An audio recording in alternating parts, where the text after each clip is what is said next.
Selamat pagi, salam sejahtera bagi kita semuanya. Puji Tuhan atas kehidupan yang boleh kita alami hari ini. Puji Tuhan atas kekuatan dan kesehatan yang boleh kita nikmati. Dan kita akan menjalani kehidupan kita hari ini. Kita akan membaca kebenaran firman Tuhan dari Kisah Para Rasul pasal yang ke-10 ayat 1 sampai ayat yang ke-16. Marilah berdoa. Segala puji dan syukur kami persembahkan kepadamu ya Tuhan, atas segala anugerah dan cinta Tuhan yang boleh kami alami, kami rasakan dalam perjalanan kehidupan kami. Kami ada karena anugerah-Mu, dan kami akan menjalani kehidupan kami. Kami mau rancangan-Mu lah yang boleh ada.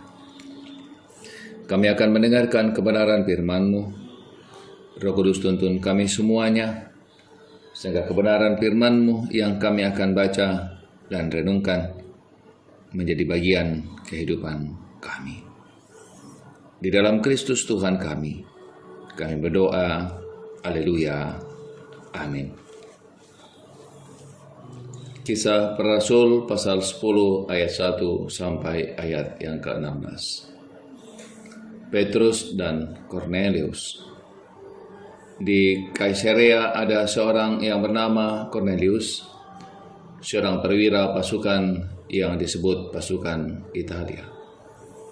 Ia saleh, ia serta seisi rumahnya takut akan Allah, dan ia memberi banyak sedekah kepada umat Yahudi dan senantiasa berdoa kepada Allah.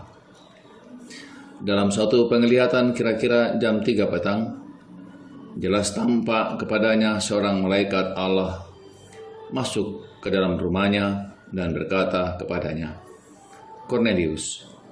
Ia menatap malaikat itu, dan dengan takut ia berkata, "Ada apa Tuhan?" Jawab malaikat itu, "Semua doamu dan sedekahmu telah naik ke hadirat Allah, dan Allah mengingat engkau. Dan sekarang suruhlah beberapa orang ke Yope untuk menjemput seorang yang bernama Simon dan yang disebut Petrus. Ia menumpang di rumah seorang penyamak kulit yang bernama Simon yang tinggal di tepi laut." Setelah malaikat yang berbicara kepadanya itu meninggalkan dia, dipanggilnyalah 2 orang hambanya beserta seorang prajurit yang saleh dari orang-orang yang selalu bersama-sama dengan dia.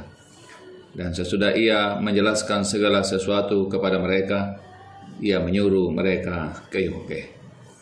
Keesokan harinya ketika orang itu berada dalam perjalanan dan sudah dekat kota Yope, kira-kira pukul 12 tengah hari, naiklah Petrus ke atas rumah untuk berdoa. Ia merasa lapar dan ingin makan, tetapi sementara makanan disediakan, tiba-tiba rohnya diliputi kuasa ilahi. Tampak olehnya langit terbuka dan turun suatu benda berbentuk kain lebar yang bergantung pada keempat sudutnya, yang diturunkan ke tanah. Di dalamnya terdapat berbagai jenis binatang, berkaki 4, binatang menjalar, dan burung. Kedengaranlah olehnya suatu suara yang berkata, "Bangunlah hai Petrus, sembelihlah dan makanlah." Tapi Petrus menjawab, "Tidak Tuhan, tidak, sebab aku belum pernah makan sesuatu yang haram dan tidak tahir." Kedengaran pula untuk kedua kalinya suara yang berkata kepadanya, "Apa yang dinyatakan halal oleh Allah, tidak boleh engkau nyatakan haram." Hal itu terjadi sampai 3 kali, dan segera sesudah itu terangkatlah benda itu ke langit. Demikian firman Tuhan bagi kita sekalian, saudara-saudara. Haleluya. Amin. Saudara-saudara yang kekasih dalam Tuhan, puji Tuhan atas kehidupan ini, inspirasi hidup. Saudara-saudara yang kekasih, ada banyak hal yang dapat menghalangi kita untuk kemudian menyatakan dan memberitakan Injil kepada orang lain. Bahkan ada banyak hal yang juga dapat kemudian menghalangi kita untuk menikmati Injil itu sendiri. Saudara-saudara yang kekasih dalam Tuhan, pembacaan kita hari ini berbicara tentang bagaimana para rasul dan khususnya Simon atau Petrus memberitakan Injil keluar daerah Israel dan Yerusalem.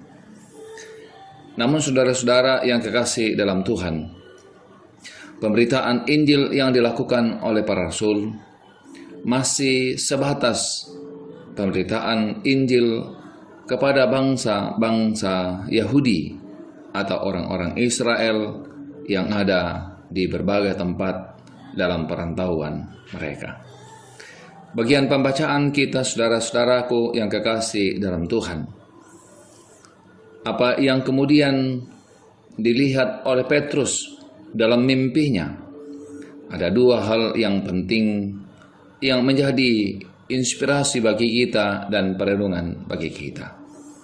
Pertama, saudara-saudara yang kekasih dalam Tuhan, penglihatan itu menggambarkan kepada Petrus bahwa sesungguhnya makanan tidaklah boleh kemudian menghalangi ia kemudian memberitakan Injil kepada bangsa-bangsa lain. Saudara-saudara, Alkitab dengan jelas mengatakan bahwa semua yang diciptakan oleh Tuhan adalah hal ketika kemudian dinikmati dalam ungkapan syukur. Yang kedua, saudara-saudara yang kekasih dalam Tuhan, penglihatan ini juga menggambarkan bahwa Injil harus diberitakan kepada bangsa-bangsa lain. Dan dalam pembacaan kita, saudara-saudara, Kornelius adalah gambaran bangsa lain yang kemudian harus mendapatkan pemberitaan Injil itu sendiri.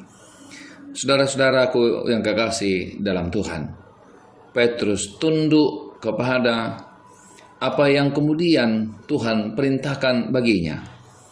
Ia kemudian menjumpai Kornelius untuk kemudian memberitakan Injil kepada Kornelius. Saudara-saudaraku yang kekasih dalam Tuhan, Injil untuk semua. Dan kita rindu bahwa kehidupan kita menjadi bagian yang penting untuk kemudian menyatakan Injil kepada bangsa-bangsa lain. Dan karena itu, beritakan dan sampaikanlah Injil kepada semua dalam segala hidup yang kemudian kita alami. Tuhan memberkati. Amin. Terima kasih Bapa di sorga atas kasih dan cinta-Mu yang boleh kami alami dan kami rasakan dalam hidup yang Tuhan anugerahkan bagi kami.